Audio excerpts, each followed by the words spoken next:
भक्ति बन जाएगी, जो भक्ति ब्रजवासियों ने की है। कल आप सब लोग इस लीला के दर्शन कर रहे थे कि स्वयं ठाकुर जी एक रूप से नंद के लाला और दूसरे रूप से प्रभु नारायण, ये दो रूप बना लिए हैं मेरे कृष्ण ने। क्यों बनाई ये दो रूप? क्या एक रूप से आनंद नहीं आ रहा था? वो तो प्रेम की लीला है, उनमें तो आनंद आ ही रहा था। लेकिन मेरे कन्हैया को चिंता हुई कि ब्रजवासी मुझको देते ही देते हैं, कभी मुझसे इन्होंने मांगा नहीं है। मेरे ब्रजवासी बिल्कुल गरीब हैं, इन्होंने मेरे से कभी कुछ मांगा नहीं है।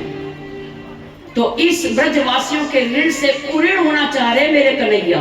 देखो ठाकुर जी कितनी चिंता हो जाती है, इस ऋण से मैं मुक्त कैसे हो जाऊं, ऋण कैसे हो जाऊं। तो युक्ति अपनाई कि इंद्र का मान वर्धन भी हो जाएगा। जो इंद्र की पूजा हर वर्ष दीपावली से अगले दिन होती है, इस बार वो पूजा हम एक शिला की करवाएंगे। और वो शिला कौन है? साक्षात गिरिराज जी हैं, शिला के रूप में गिरिराज जी हैं। और इस रूप के महिमा बताऊंगा इन ब्रजवासियों को कि तुम इस गिरिराज पर्वत की तुम पूजा करो, इनको 56 भोग लगाओ, इनकी परिक्रमा करो। परिक्रमा की बहुत महिमा है गिरिराज की। गिरिराज की परिक्रमा करो, अपने मन वांछित फल प्राप्त कर लोगे। क्योंकि कन्हैया को पता है, मैं इनको कहता हूं तुम मुझसे ले लो, मांग लो, ये मांगते ही कुछ नहीं है। इसलिए मैं अपने इस ऐश्वर्य रूप को छिपा करके दूसरे रूप में ऐश्वर्य रूप को मैं इन शिला के भीतर बढ़ जाता हूं। मैं ही स्वयं गिरिराज जी बन जाता हूं। अपने सर्वस्व प्रकाश जो है गिरिराज के खंडों में, ये साक्षात गिरिराज जी प्रभु नारायण है। तो एक रूप से नंदलाला पूजा कर रहे हैं और दूसरे रूप से दाता बन गए हैं। दाता भी हैं और पुजारी भी हैं। और सब ब्रजवासियों से कहा कि तुम 56 भोग लगाओ। तो ये सुंदर दर्शन कल आपने किए कि हमारे द्वारा लाए हुए 56 भोग गिरिराज महाराज जी ने स्वीकार किया और सभी ब्रजवासी बड़े ही प्रसन्न थे। सब इकट्ठे होकर के नाच रहे थे, झूम रहे थे, कृष्ण गोपाल का कीर्तन कर रहे थे। इतने में जब पता चला इंद्र को कि इन ब्रजवासियों ने एक छोटे से बच्चे की बात को मान करके मेरी पूजा छोड़ दी है, उसी समय वर्षा डिपार्टमेंट इंद्रदेव की है, अपने मोटे मोटे हाथी के सूंड की बराबर ऐसी मोटी वर्षा की कि बच्चों के सिर के ऊपर वो मोटी मोटी धारा जब पड़ती तो जख्म हो जाते, चोट लग जाते। छोटे छोटे बच्चों को माता पिता अपनी गोद में छिपा लिया, पाही माई हो गए, होने लग गई। सारे ब्रजवासी निंदा करने लग गए। सब दौड़े हुए नंद भवन में आए। अरे हमने कहा था ना बाबा कि इंद्र कुपित हो जाएंगे, हमने इस बार इंद्र की पूजा नहीं की है और पूजा ना करने के कारण से हमारे इंद्र भगवान हमसे कुपित हो गए हैं, अब हमारी रक्षा करो। वो तो कह रहे थे कि जब 56 भोग लगाएंगे ना तो तुम्हारे इंद्र तो दर्शन देने नहीं आते, लेकिन ये गिरिराज जी ठाकुर जी तो साक्षात प्रत्यक्ष में दर्शन भी देंगे। अब तो बड़ी बड़ी बातें ब्रजवासी नंद बाबा के पास आकर के कहने लगे और रोने लगे। उसी समय कन्हैया ने जब सुना कि इतनी बड़ी विपत्ति आ गई है तो कन्हैया ने अनाउंस कर दिया कि सभी ब्रजवासी अपनी गौ ग्वालों को, मटकों को, सबको लेकर के, बच्चों को लेकर के सभी अपनी बैलगाड़ी छकड़े पे बैठ जाओ और सभी पहुंच जाओ गिरिराज जी की शरण में, जहां हमने कल पूजा की थी। और सभी प्रार्थना करो। एक ये गिरिराज महाराज जी ऐसे हैं जो भगत लोग अपनी कामना करते, इच्छा पूरी करने के लिए परिक्रमा की मन्नत मान करके आते हैं। 21 किलोमीटर की ये परिक्रमा है। तो आओ, हम भले ही यहाँ वृंदावन आश्रम शांति कॉलोनी में बैठे हैं शरीर से, लेकिन अपने मन को ले जाओ गिरिराज की शरण में। गिरिराज धरन प्रभु तेरी शरण, गिरिराज धरन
मोटी मोटी जो जल की धाराएं जो दुखों के रूप में हमारे पास आई हुई है, कोई किसी दुख की आग में जल रहा है, कोई किसी दुख की आग में जल रहा है। इसलिए संसार की इन दुखों से हमको मुक्त करा दो। हे गिरिराज महाराज, प्रार्थना करो, सभी इस संसार की इस आग में हम सब झुलस रहे हैं, इस अग्नि से, इस ताप से हमको मुक्त कर दो। यही है इंद्र की वर्षा की धारा, और इससे हमारी रक्षा कीजिए। सभी ब्रजवासी और हम सब भी प्रार्थना कर रहे हैं, इंद्र कोप से रक्षा कीजिए, इंद्र कोप से रक्षा कीजिए, इंद्र कोप से रक्षा कीजिए, इंद्र कोप से रक्षा कीजिए। महाराज शरण में लीजिए, महाराज शरण में लीजिए, प्रभु सब लोग हो जाती राज महाराज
अच्छा आप बताइए, अब हम गिरिराज की शरण में क्या नहीं बैठे?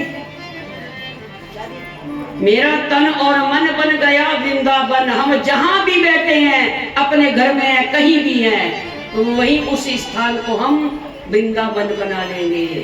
कैसे बनेगा?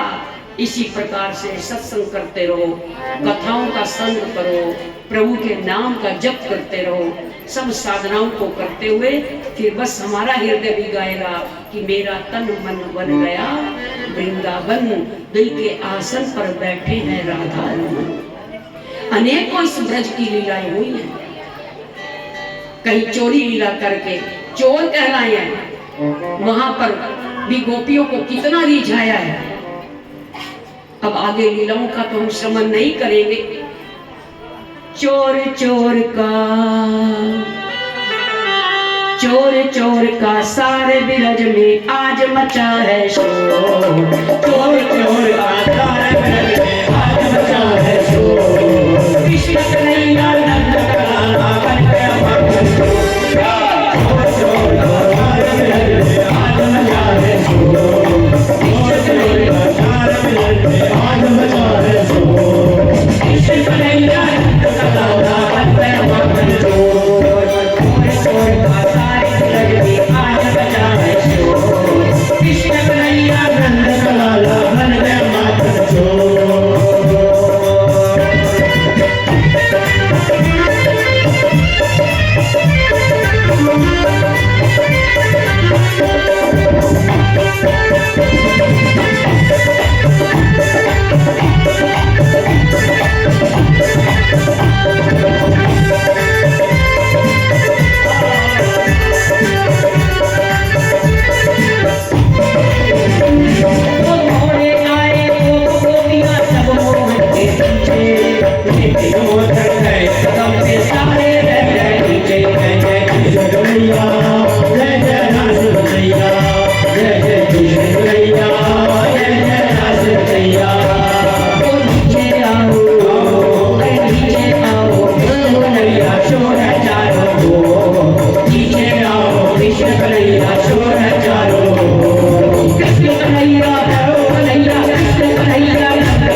मेरे प्रभु की ये चोरी नहीं है, सच बात है, ये तो चोरी की लीला की जा रही है। कई माखन चुराते हैं, कई मटकी फोड़ते हैं, कई गोपियों के साथ ऐसी हट के लिया करते हैं, उनसे सबके हृदयों को जीत रहे हैं, सबके मनों को हृदयों को जीत लिया है।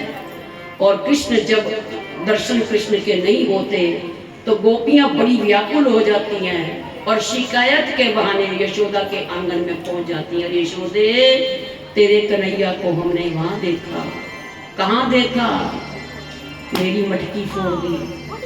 दूसरी गोपी बोली, अरे यशोदे, तेरा कन्हैया बड़ा नटखट है, मैं दही, शुक्र करो मेरी दही वाली मटकी खाली हो गई थी, मैं दही बेच के आई थी और मेरी कमर पर वो मटकी मैंने पकड़ी हुई और अचानक से तेरा नटखट ये कन्हैया आया, कहेगा भाभी कैसी हो, ऐसे कह के अपनी टांग मेरी टांग में अड़ा दी, मेरी मटकी भी फूट गई और मैं भी गिर गई। देखो अभी भी कोनी पे चोट आई हुई है। अब तो एक ही समय में एक एक करके गोपी, कभी कोई लीला कोई लीला। यशोदा हैरान हो जाती थी कि एक ही साथ एक ही समय में आज मेरा कन्हैया मेरे भीतर आंगन में ही है, आंगन से बाहर भी नहीं आया, भीतर में ही बैठा है। और ये कितनी झूठियां, कितना शिकायत करती हैं, विश्वास नहीं होता है। क्यों? क्योंकि यशोदा को भी इस मर्म का पता नहीं है। वो अपने एक ही समय में अनेकों रूप बना करके सब गोप गवालों को, ब्रजवासियों को रिझा रहे हैं। 11 वर्ष तक बिल्कुल छका दिया है कन्हैया ने। और गोपियां क्या कहती हैं? देखो देखो री हमने यशोदा तेरो लाल, नंद बाबा तेरो लाल, खेले देखो देखो री हमने यशोदा तेरो लाल, नंद बाबा तेरो लाल, खेले देखो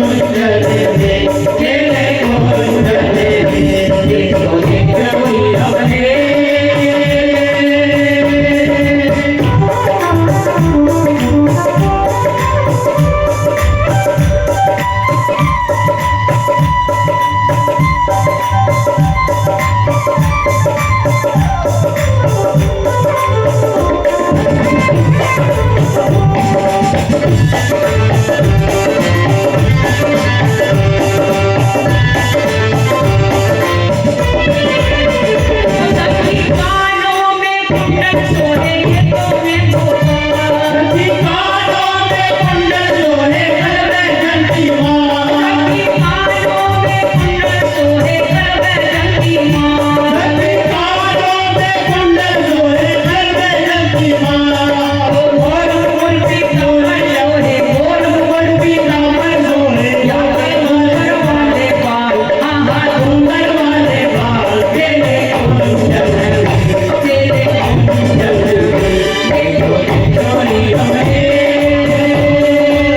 हमने।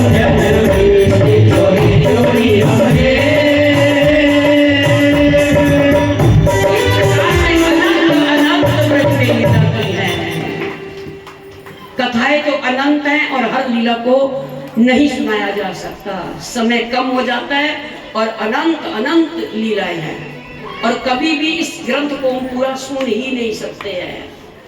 हाँ, दिन रात कुछ अनुष्ठान करके इस ग्रंथ को पढ़ लें तो वो अलग बात है, और वो भी 7 दिनों में पूरा नहीं हो पाता।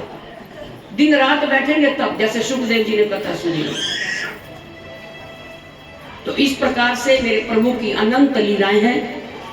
और हमने मुख्य बीच में से यही विचार करके आपको सुनाई कि जो अनेकों बार आपने लीलाएं इन मंचों पर सुनी हुई हैं, उन लीलाओं का गान कम करके, और जिन कथाओं से हमको, हालांकि सब कथाएं जितने भी प्रसंग हैं, ये सब प्रसंग हमको सिखाने के लिए ही हैं, हमको जीना सिखाती हैं और हमको जाने के लिए भी सिखाती हैं। हमारी जीने की तैयारी भी इस कथा से है और हमको जीते हुए जाना कैसे है, अपने जाने की तैयारी भी यही भागवत कथा हमको समझ आती है।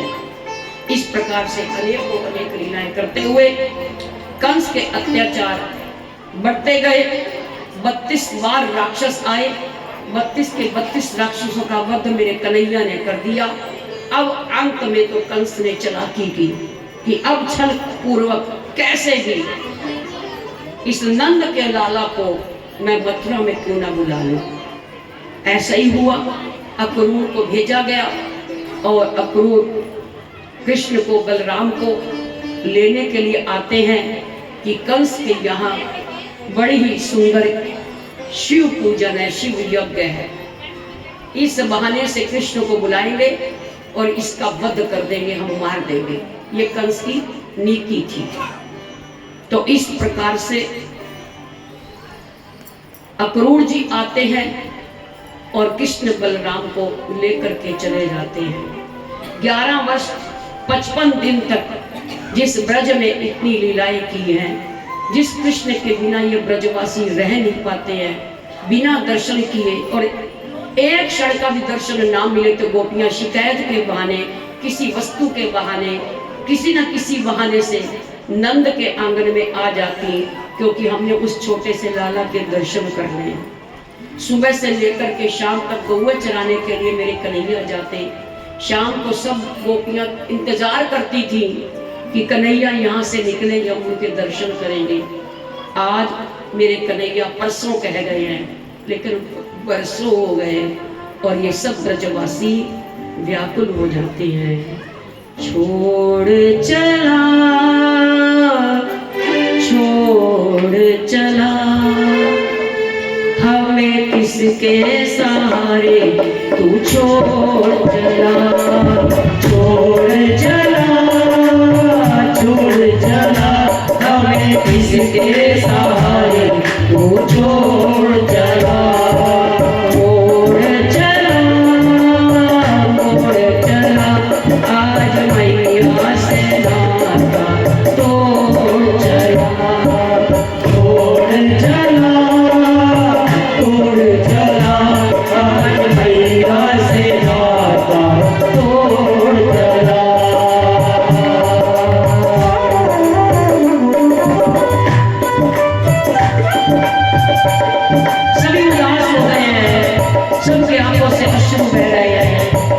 सभी ब्रजवासी इकट्ठे हो गए, चारों तरफ से रथ को घेर दिया है।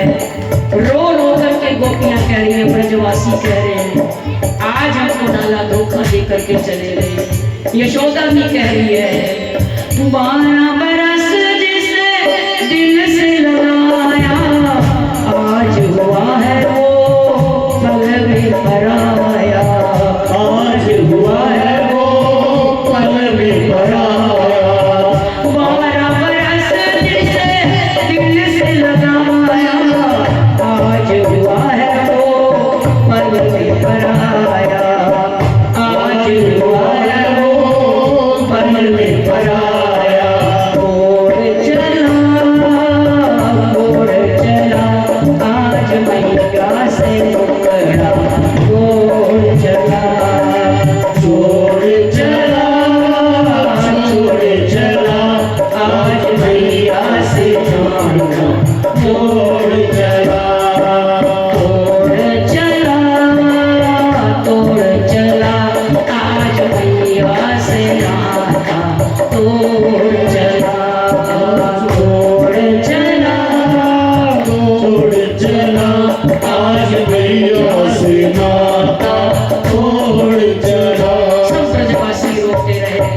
कृष्ण बलराम दोनों रथ पर बैठ करके और अक्रूर जी लेकर के चले जाते हैं मथुरा में, और मथुरा के बाग में जाकर के विश्राम करने के लिए।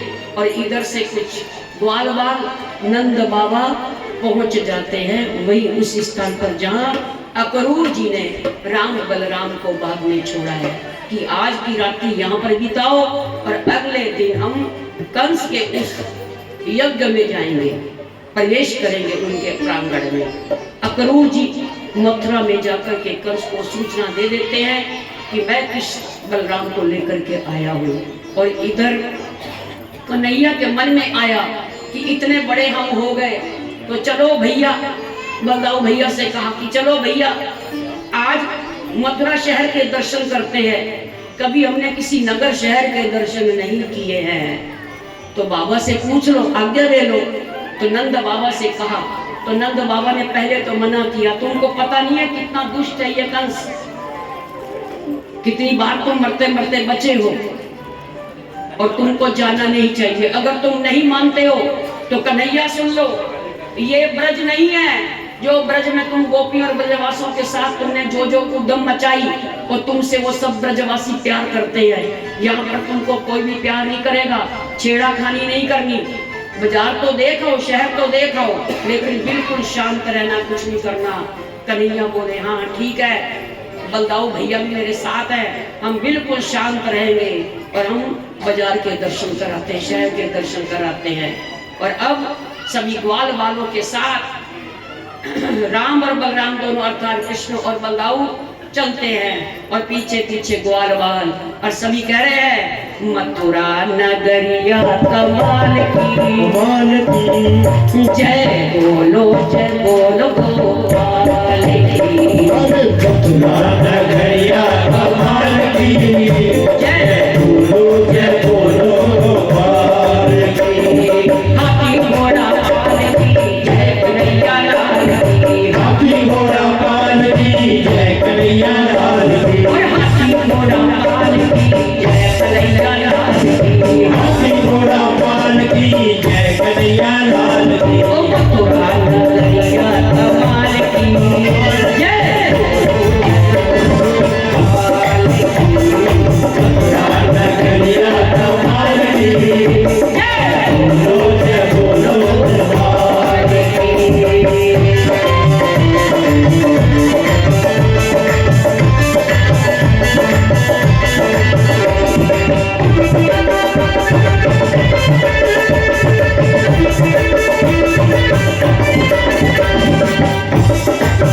कैसी सुंदर आवाज, पीछे पीछे ग्वाल है और आगे आगे दोनों भैया सुंदर रूप सलोने के दर्शन। आज तो मथुरा की नारियां ऊपर अटारी पर खड़ी होकर के ये सुंदर दर्शन कर रही हैं कि देवकी का 8वां लाल और वो कंस का काल है, आ गया वो कंस का काल, मेरे को लगता है यही है नंद का लाला। और उस सुहाने रूप को दर्शन करके सब गदगद हो रहे हैं, फूलों की वर्षा अपनी अटारियों से ये नारियां कर रही हैं। और इधर दूर से देखा तो मेरे प्रभु ने, सब जानते इन कथाओं को, किस किस का कल्याण किया, किस किस का उद्धार किया। तो कपड़े अपने छोटे करने के लिए कंस के कपड़े थे, उन वस्त्रों को धारण कर लिया, कुत्ते पीछे पड़ गए। ग्वाल वालों ने कहा कन्हैया से, कन्हैया हमारे नाक पे तो बना दो ये राक्षस के कपड़े, और हम छोटे छोटे बालक, तो हम चले कैसे, चला नहीं जा रहा, पैरों में अड़ रहे हैं। उसी समय दर्जी के पास गए और दर्जी ने क्या किया, सबसे पहले धोबी के पास गए और धोबी के पास गए तो धोबी ने फटकारा तो कन्हैया ने एक मुष्टिक का प्रहार किया और वही इस धोबी का प्राणांत हो गया, क्योंकि ये पूर्व में राम जी का रजत था जिसने सीता के बारे में गलत शब्द कहते। आज इस धोबी का उद्धार मेरे कृष्ण ने किया, कन्हैया ने किया है। उसके बाद कुब्जा का भी उद्धार किया, उद्धार नहीं, कुब्जा के पास तो 14 वर्ष तक मथुरा में रहे हैं, उनकी इच्छा को पूरी किया है।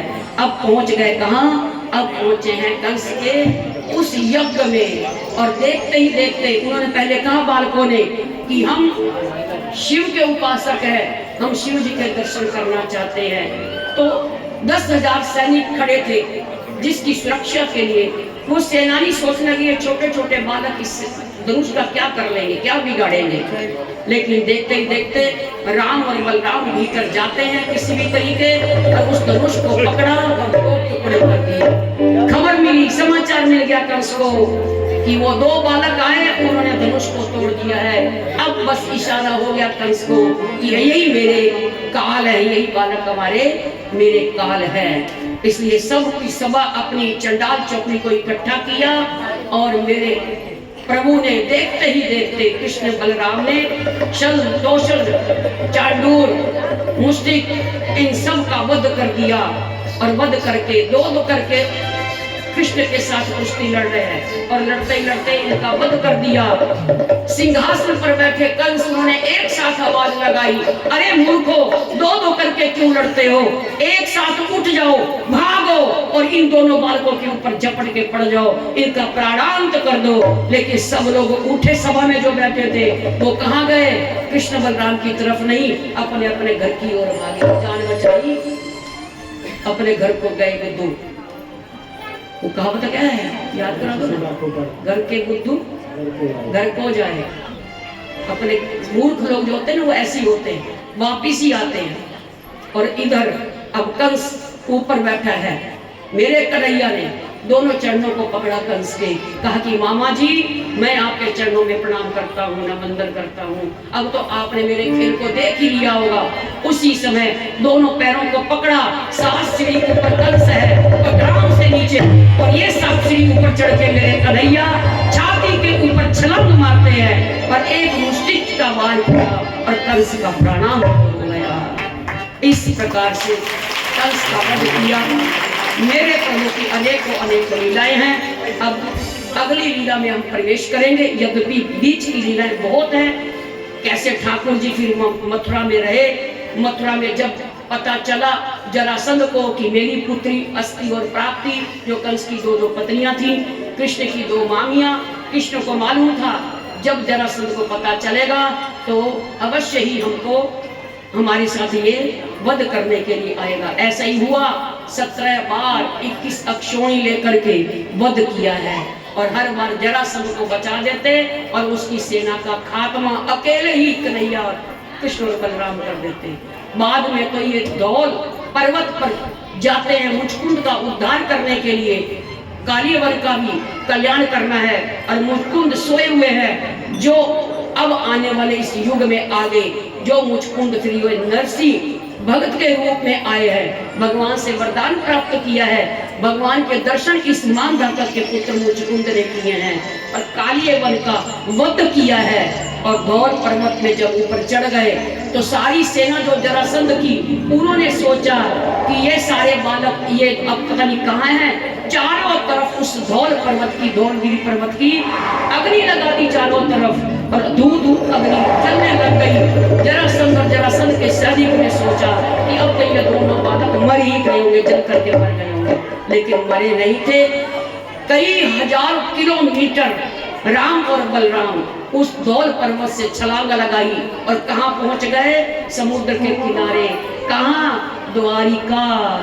द्वारकापुरी बसाने के लिए, क्योंकि ये दुष्ट जरासंध मथुरा वासियों को बहुत तंग करेगा, इसलिए लीला की है। द्वारकापुरी मेरे प्रभु ने बसाई है। योग विश्व को बुलाया, विश्वकर्मा को बुलाया, तो विश्वकर्मा की आज्ञा से सोने की पूरी द्वारकापुरी बसा दी। देखते ही देखते योग माया को निवेदन किया। योग माया जा करके मथुरा में जितने भी सारे ये मथुरा वासी थे, सब मथुरा वासियों को रातों रात द्वारका में ला करके बसा दिया। रात्रि में आए थे, रात को सोए थे कहाँ, मथुरा, और योग माया कहाँ ले आई, रातों रात सभी मथुरा वासियों को ले आए द्वारिका में। और जब सुबह उठे तो उनको कोई द्वार ना दिखे कि इतने सुंदर सुंदर ये जो मकान है, महल है, हम इसमें रह रहे हैं, द्वार कहाँ, तो इसका नाम द्वारिका ही पड़ गया। अब अंत में द्वारिका में बलराम जी का विवाह रेवती के साथ हुआ, महाराज रेवत की पुत्री के साथ, और कृष्ण का विवाह हुआ है रुक्मिणी के साथ। इससे पहले लीला में प्रवेश करने से पहले हमारे अनाउंसर कुछ सूचनाएं अनाउंस करेंगे, क्योंकि आप लोग शांति से नहीं बैठते, तो पहले से आप अनाउंस की बातें सूचनाओं को सुनिए। कल की जो कथा रहेगी, आज सप्तम दिवस है, कल अष्टम दिवस है, वैसे तो नवम दिवस है। 27 तारीख को शोभा यात्रा थी, उससे अगले दिन 28 तारीख से आज तक सप्तम दिवस हुआ कथा का, और कल अष्टम दिवस है। और बड़ी ही शानदार लीला है। हम अंतिम इस विश्राम के दिन में, दिवस में, कोशिश ये होगी कि अधिक से अधिक लीलाएं और नई से नई लीलाएं आप लोग को सुनाएंगे। बड़ी ही रोचक लीलाएं हमारी इस भागवत कथा में है, जो उन कथाओं को, लीला को मैंने आज तक किसी मंच पर भी सुनाई नहीं है।